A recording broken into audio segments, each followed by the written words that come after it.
When Australian SAS cut the M60 machine gun in half and fired it from the hip, they created one of Vietnam's most controversial weapons. The field modification became known as the bitch, a brutally shortened 7.62 that could put down a wall of lead in seconds. But here's what the official records don't tell you. This wasn't some Hollywood fantasy. The Australian War Memorial documents show SAS patrols operating in 5-man elements across multiple provinces from 1966 to 1971. When you're outnumbered and ambushed in thick jungle, standard doctrine goes out the window. The M60's own manual admits the ugly truth. It can be fired from shoulder, hip, or underarm when you're moving with the assault element. Veterans describe it as both salvation and nightmare. The gun that could buy your patrol seconds to live, but also cook off in your hands if you weren't careful.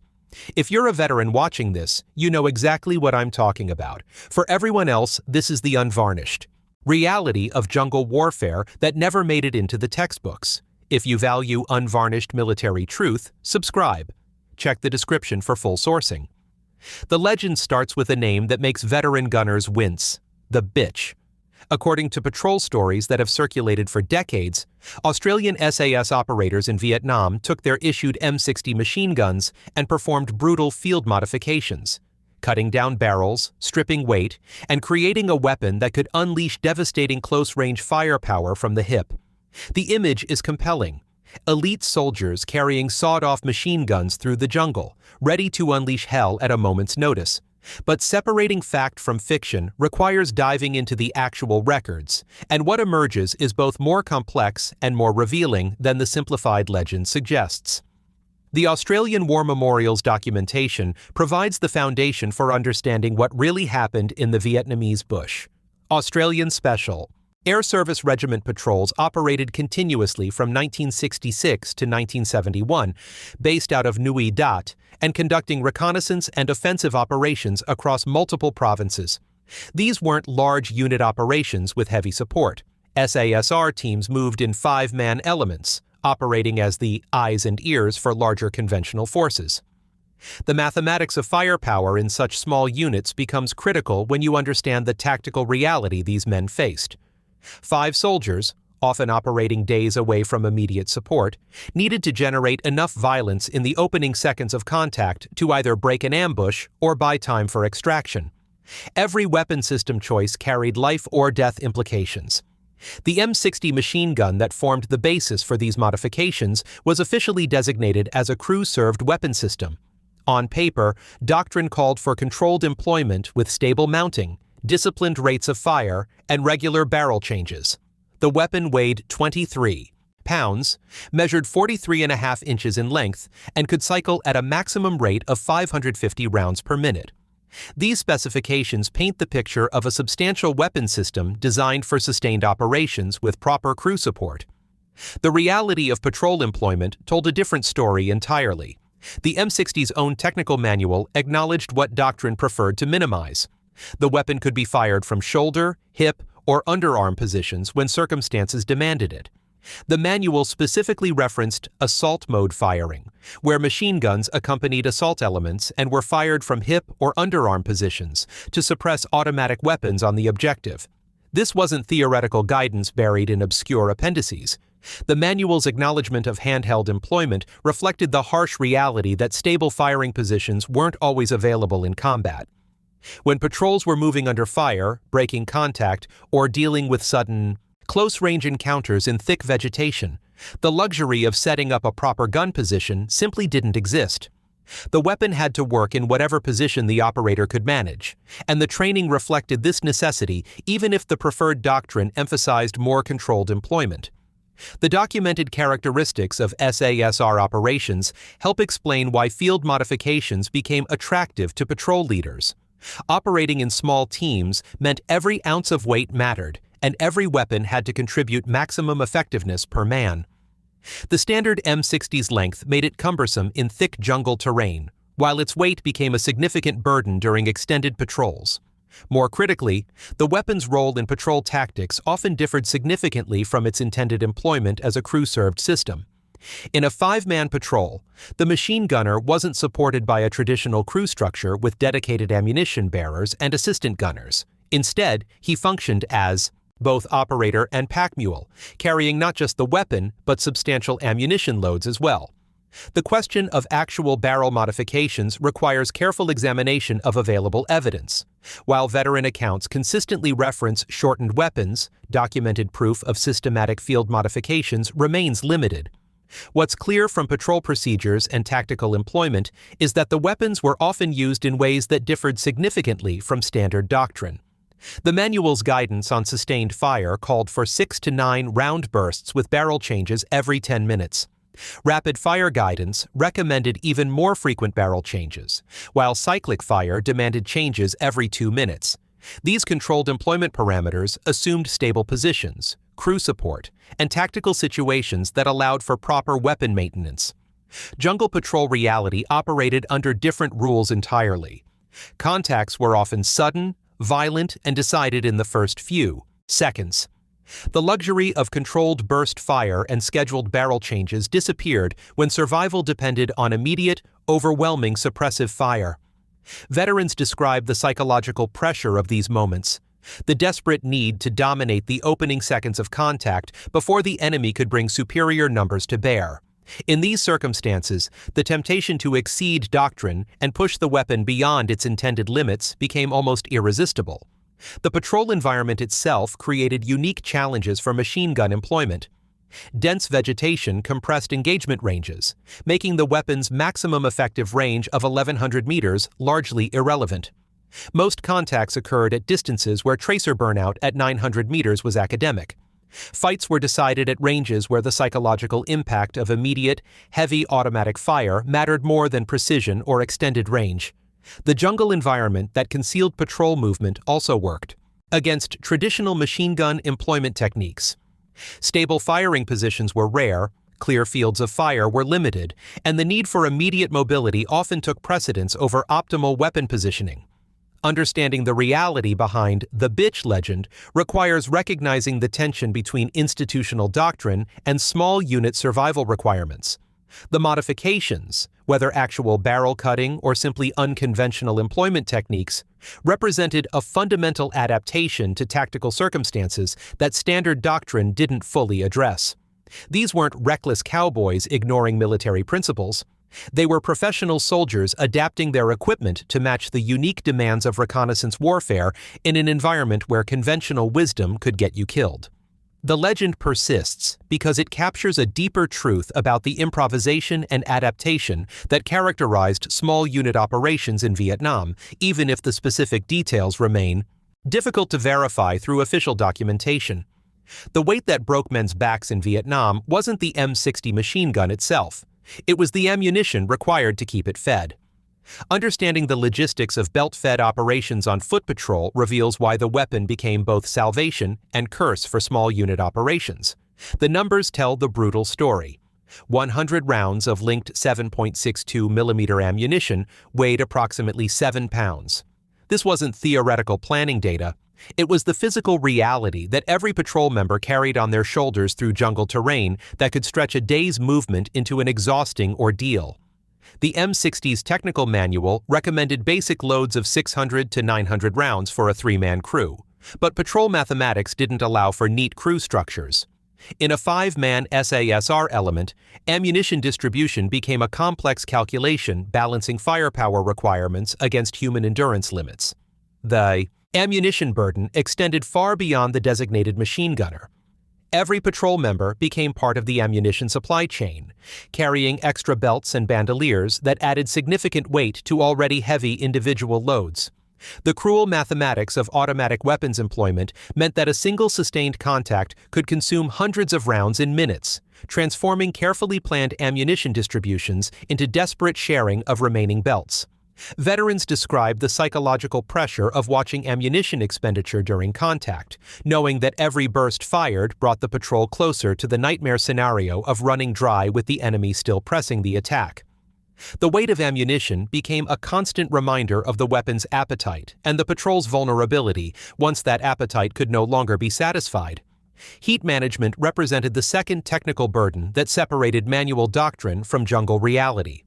The M60's sustained fire guidance called for controlled 6 to 9 round bursts with barrel changes every 10 minutes of continuous operation. This methodical approach assumed stable tactical situations where gunners could maintain disciplined fire control and perform routine maintenance procedures. Rapid-fire guidance compressed these intervals dramatically, requiring barrel changes every 2 minutes of sustained operation. The most extreme employment scenario, cyclic fire at maximum rate, demanded barrel changes every few minutes to prevent catastrophic overheating. These technical specifications weren't arbitrary engineering requirements. They represented the absolute limits of the weapon's ability to function safely under extreme stress. The jungle environment complicated heat management in ways that peacetime training couldn't fully replicate. Ambient temperatures often exceeded 90 degrees, while humidity levels approached saturation points that made any form of cooling difficult. The M60's air-cooled system depended on airflow around the barrel and receiver, but dense vegetation and static positions limited natural cooling effects. More critically, combat situations rarely allowed for the controlled firing patterns that heat management required. Contacts developed with terrifying speed, forcing gunners to choose between following technical guidance and surviving immediate threats. The manual's carefully calculated burst lengths and cooling periods became academic when enemy fire demanded immediate, sustained suppression. The technical manual included sobering guidance for situations where heat management failed. When a weapon reached dangerous temperature levels, typically after firing 200 or more rounds in under 2 minutes, specific procedures kicked in that revealed the weapon's potential to become a hazard to its own crew. If the gun showed signs of potential cook-off while jammed, or if the action couldn't be safely cleared, the manual directed crews to move all soldiers away from the weapon and maintain that distance for 15 minutes. This wasn't routine maintenance guidance. It was an admission that the M60 could transform from lifeline to bomb under extreme conditions. Veterans describe the psychological impact of this step back and wait instruction with particular intensity. The idea of abandoning your primary automatic weapon during combat felt like betrayal of the most fundamental kind, even when technical requirements demanded it. The 15-minute cooling period stretched into eternity when enemy forces might still be maneuvering for position or preparing follow-up attacks. Yet the alternative, risking a cook-off explosion that could kill or wound crew members, made the decision unavoidable when weapons reached critical temperature levels. The manual's blunt language acknowledged what training preferred to minimize. Automatic weapons could become their own worst enemy when pushed beyond safe. Operational limits. Stoppage procedures under combat stress revealed another layer of technical burden that doctrine couldn't fully address. The M60's complexity compared to individual weapons meant that clearing malfunctions required specific knowledge and steady hands that combat situations rarely provided.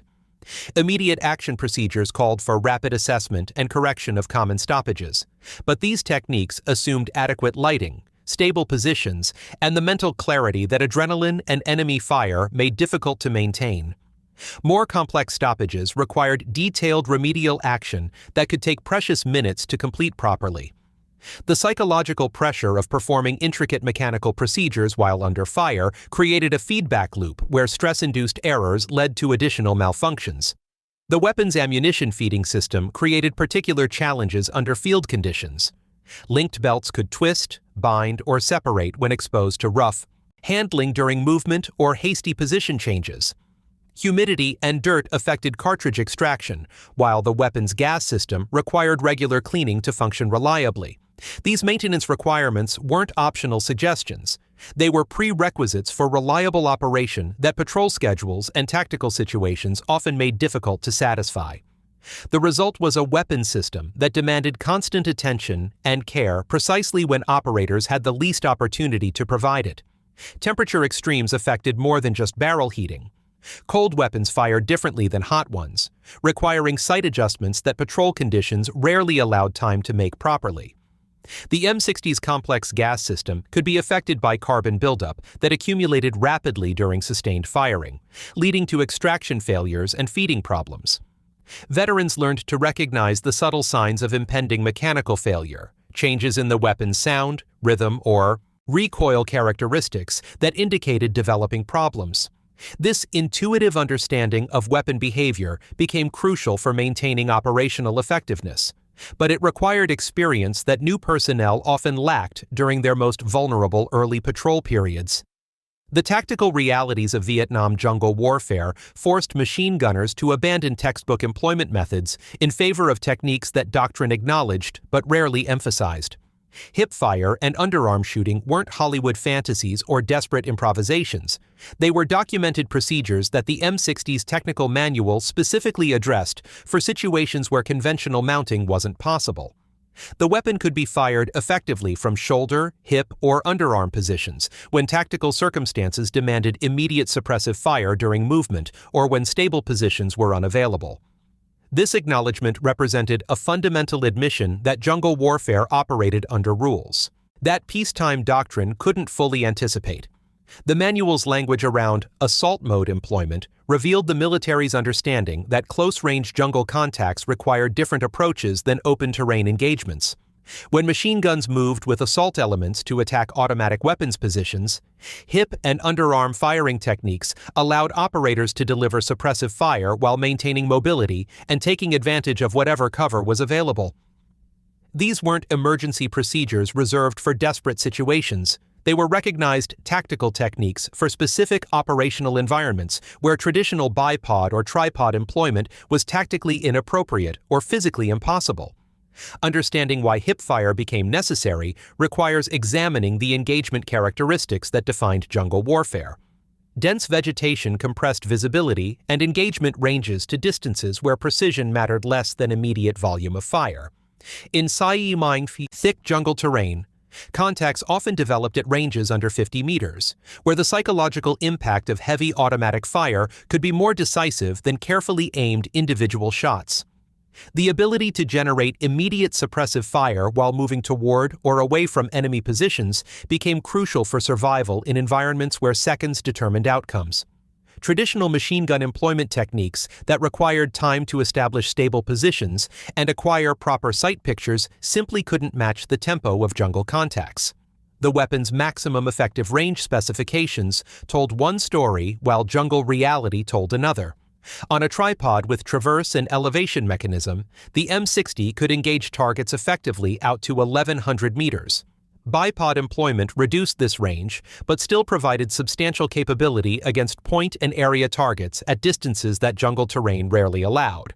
These range capabilities represented the weapon's technical potential under ideal conditions, but Vietnamese jungle operations rarely provided ideal conditions for anything. Vegetation, terrain, and weather consistently reduced effective engagement ranges while increasing the importance of immediate fire superiority in close-range encounters. Tracer ammunition burnout at 900 meters might seem irrelevant in jungle operations where most contacts occurred at much shorter ranges, but tracer rounds served purposes beyond range finding in close combat situations. The psychological impact of visible automatic fire could be devastating to enemy morale, while tracer burnout provided gunners with immediate feedback about their fire's effectiveness. More importantly, tracers helped control fire discipline and ammunition expenditure when adrenaline and stress made accurate assessment of suppressive effects difficult. The visual confirmation that rounds were impacting in the general target area provided psychological reassurance to the gunner and tactical information to the patrol leader about the engagement's development. Vegetation characteristics in different areas of operations created unique challenges for machine gun employment that affected tactical decisions about weapon positioning and employment techniques. Triple canopy jungle limited overhead visibility and created complex acoustic environments where sound location became difficult. Dense undergrowth restricted fields of fire while providing concealment that could hide enemy approach routes until contact ranges became uncomfortably short. These environmental factors influenced patrol tactics in ways that standard doctrine couldn't fully address, forcing adaptation of employment techniques to match terrain realities. The extraction phase of patrol operations represented the most predictable and therefore most dangerous period of mission cycles. Enemy forces learned to anticipate helicopter pickup zones and timing, creating opportunities for ambush during the patrol's most vulnerable moments. The noise signature of approaching helicopters provided advance warning of extraction attempts, while rotor wash and dust clouds marked exact pickup locations for enemy observation. Door gun armament became critical during these phases, with twin-mounted M60s providing suppressive fire that could keep enemy forces at distance during the critical minutes required to load patrol members and achieve takeoff. Australian War Memorial film documentation captures the reality of these extraction operations, showing SAS patrols being lifted out by Iroquois helicopters equipped with twin door-mounted M60 machine guns. The visual evidence provides confirmation of tactical procedures that written documentation often described in sterile technical language. These extractions represented coordinated operations where ground and air elements had to synchronize their movements while under potential enemy observation and fire. The door gunner's ability to provide immediate suppressive fire became the difference between successful extraction and catastrophic loss of both patrol and aircraft. The psychological dynamics of extraction operations created unique pressures for both patrol members and aircrew. Ground personnel faced the tension between seeking concealment until the last possible moment and positioning themselves for rapid boarding once aircraft arrived. The sound of approaching helicopters triggered conflicting emotions. Relief at imminent extraction balanced against fear that enemy forces were also hearing the same sounds and preparing ambush positions. Door gunners faced the challenge of providing effective suppressive fire without endangering friendly personnel who might be moving in vegetation that limited visibility from aircraft positions.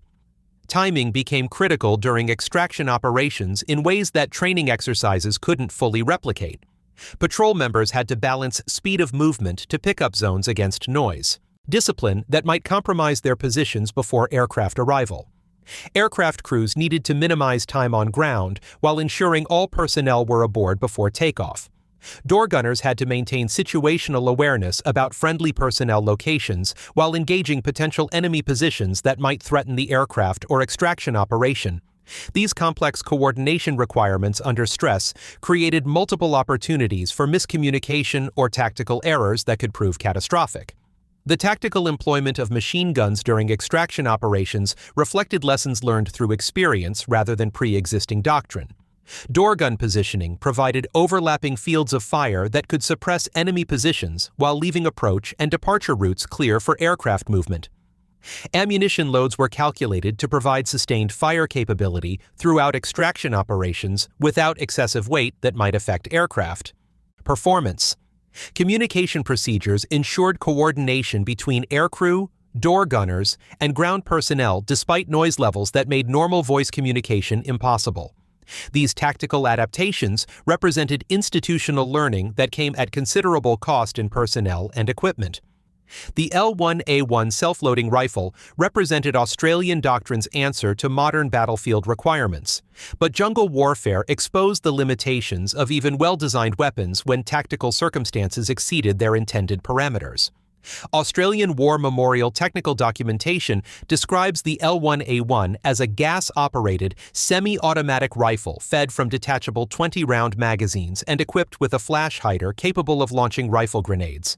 The weapon embodied sound engineering principles and proved reliable under field conditions, earning respect from soldiers who depended on its mechanical consistency.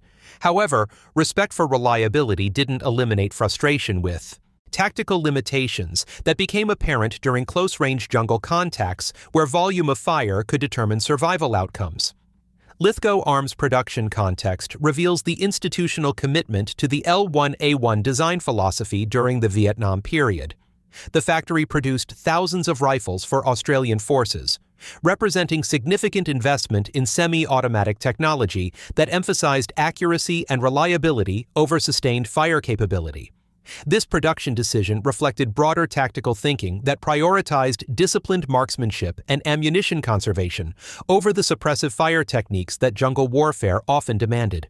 The L1A1's semi-automatic only operation forced operators to develop finger speed and trigger control techniques that could approximate automatic fire rates, but these improvisations couldn't match the sustained suppressive effects that genuine automatic weapons provided. The 20-round magazine capacity created tactical limitations that became apparent during extended contacts where ammunition expenditure exceeded peacetime planning assumptions.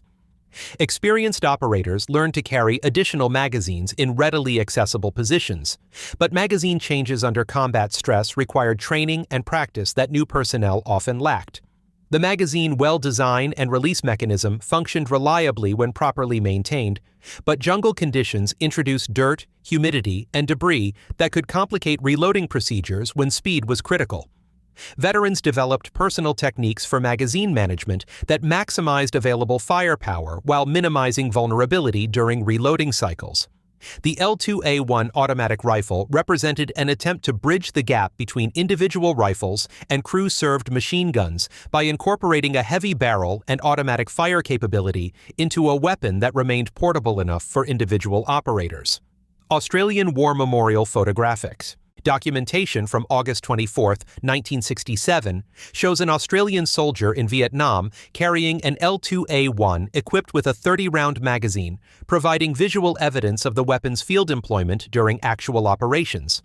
This photograph captures more than technical specifications.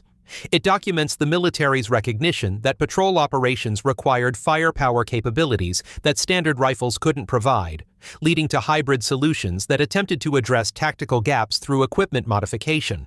Lithgow production records indicate that L2A1 rifles were manufactured in smaller quantities than standard L1A1 variants, reflecting the weapon's specialized role within Australian force structure. The heavy barrel design allowed for sustained fire that would quickly overheat standard rifle barrels, while the 30-round magazine provided increased ammunition capacity without requiring belt-fed systems that added weight and complexity. However, these improvements came with trade-offs that affected weapon handling characteristics in ways that jungle operations made apparent. The heavier barrel altered the weapon's balance and made rapid target acquisition more difficult, while the larger magazine profile created challenges when firing from prone positions or in dense vegetation. The automatic fire capability that distinguished the L2A1 from its semi-automatic counterpart promised increased suppressive fire potential, but delivering on that promise required training and technique development that standard rifle instruction didn't fully address. Automatic fire consumed ammunition at rates that could exhaust available supply rapidly if operators weren't disciplined about burst control. The weapon's recoil characteristics during automatic fire differed significantly from semi-automatic employment, requiring different shooting techniques and stance modifications that had to be learned through experience rather than classroom instruction. Heat management became a critical consideration with the L2A1 that L1A1 operators rarely encountered. The heavy barrel design provided improved heat dissipation compared to standard rifle barrels, but sustained automatic fire could still generate temperatures that affected accuracy and reliability. Operators had to develop awareness of barrel temperature and modify their fire patterns to prevent overheating that could lead to accuracy degradation or mechanical failures. This heat management requirement added another layer of complexity to weapon employment decisions that had to be made under combat stress. The 30-round magazine's increased capacity provided tactical advantages, but its size and weight created handling challenges that became apparent during extended patrol operations. The larger magazine profile made prone shooting more difficult and affected weapon balance in ways that required adjustment of shooting techniques. When multiple magazines were carried, the additional weight and bulk had to be factored into patrol load planning alongside other equipment requirements. The magazine's mechanical complexity, while generally reliable, introduced additional points of potential failure that required maintenance attention beyond standard rifle care. The fundamental tension between individual weapons and patrol firepower requirements remained unresolved despite these technical improvements. Even with automatic capability and increased magazine capacity, the L2A1 remained an individual weapon that couldn't provide the sustained suppressive fire that patrol tactics often demanded. The weapon represented a compromise solution that addressed some tactical limitations while creating others, reflecting the difficulty of designing equipment that could excel across the full spectrum of jungle warfare requirements. Institutional supply systems that prioritize standardization and predictability often clashed with small unit requirements that emphasized adaptation and tactical flexibility. The SASR operational framework, based at Nui Dat and conducting reconnaissance and offensive operations across multiple provinces from 1966 to 1971, created equipment demands that peacetime planning couldn't fully anticipate. Australian War Memorial film documentation shows patrols conducting reconnaissance missions and radio relay operations that required equipment configurations optimized for specific tactical circumstances rather than general-purpose employment. The eyes and ears mission profile that characterized SASR operations demanded equipment that could support extended periods of covert observation, followed by rapid engagement or extraction when contact became unavoidable. This mission profile created unique equipment requirements that standard-issue weapons and gear couldn't always satisfy effectively. Patrol leaders found themselves making difficult choices between following supply regulations and configuring their equipment for mission success, leading to field modifications and employment techniques that reflected tactical necessity rather than institutional preference. The psychological transformation that occurred when jungle contacts exploded into violence revealed the primitive truth underlying all automatic weapons employment. The first seconds of engagement determined everything that followed. Veterans describe a mental switch that triggered during sudden contact, where conscious thought gave way to survival instinct and the immediate need to dominate through overwhelming firepower. This wasn't bloodlust or tactical recklessness. It was recognition that hesitation or measured response could prove fatal when facing superior numbers in terrain that favored the defender. The M60's sustained, rapid, and cyclic fire capabilities provided the means to seize those critical opening moments, but employing the weapon at these extreme rates required abandoning the controlled burst discipline that peacetime training emphasized. The manual's guidance on firing rates became academic when survival instincts overrode technical considerations. Sustained fire recommendations of 6 to 9 round bursts with cooling intervals assumed tactical situations where time was available for methodical employment. Rapid fire guidance compressed these intervals while acknowledging that circumstances might require extended automatic fire beyond normal parameters. Cyclic fire at maximum rate represented the weapon's absolute limit, reserved for situations where immediate suppressive effect mattered more than barrel life or ammunition conservation. Veterans who experienced sudden jungle ambushes describe crossing these doctrinal boundaries not as violations of training, but as necessary responses to tactical realities that training scenarios couldn't fully replicate. The hip and underarm employment techniques that the manual acknowledged for assault movement became psychological lifelines during these intense contacts. When surprise enemy fire erupted from dense vegetation at distances measured in yards rather than meters, the ability to return immediate automatic fire from whatever position was available could mean the difference between survival and annihilation. The physical act of shouldering a weapon, acquiring a sight picture, and delivering precise aimed fire required time that close-range jungle contacts rarely provided. Hip fire allowed instant response that could disrupt enemy timing and create the breathing space needed for more deliberate tactical decisions. The moral complexity of these extreme fire employment techniques haunted many veterans long after their return from Vietnam. The volume of fire that automatic weapons could deliver in seconds created destruction that exceeded anything most soldiers had experienced or imagined. Veterans described the simultaneous recognition that such firepower was both absolutely necessary for survival and morally troubling in its effects. The contradiction between the necessity of overwhelming violence and the human cost of that violence created psychological burdens that training programs didn't prepare soldiers to handle. Many describe feeling simultaneously grateful for weapons that kept them alive and disturbed by their own capacity for employing such devastating force. The technical nightmare that every machine gunner feared was weapon failure during critical moments when lives depended on continuous automatic fire.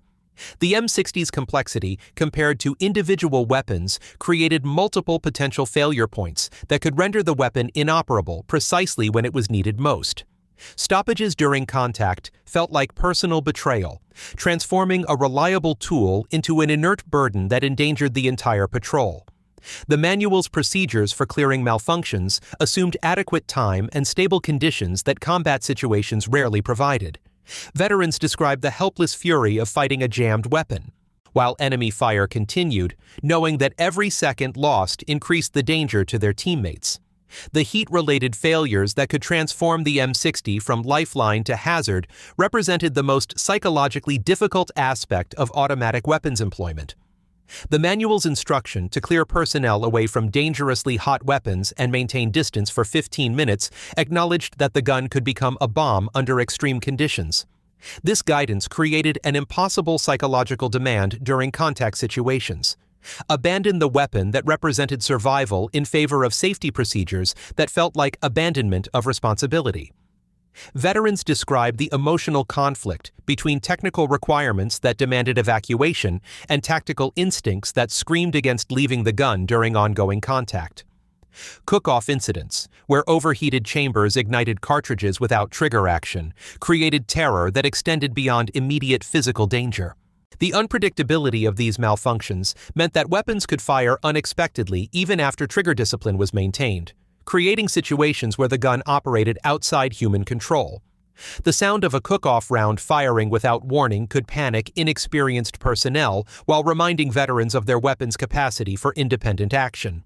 These incidents reinforced the psychological reality that automatic weapons existed at the edge of human control, requiring constant respect for their potential to exceed operator intentions. The extraction phase that concluded patrol operations concentrated all these psychological pressures into minutes that felt like hours under enemy observation.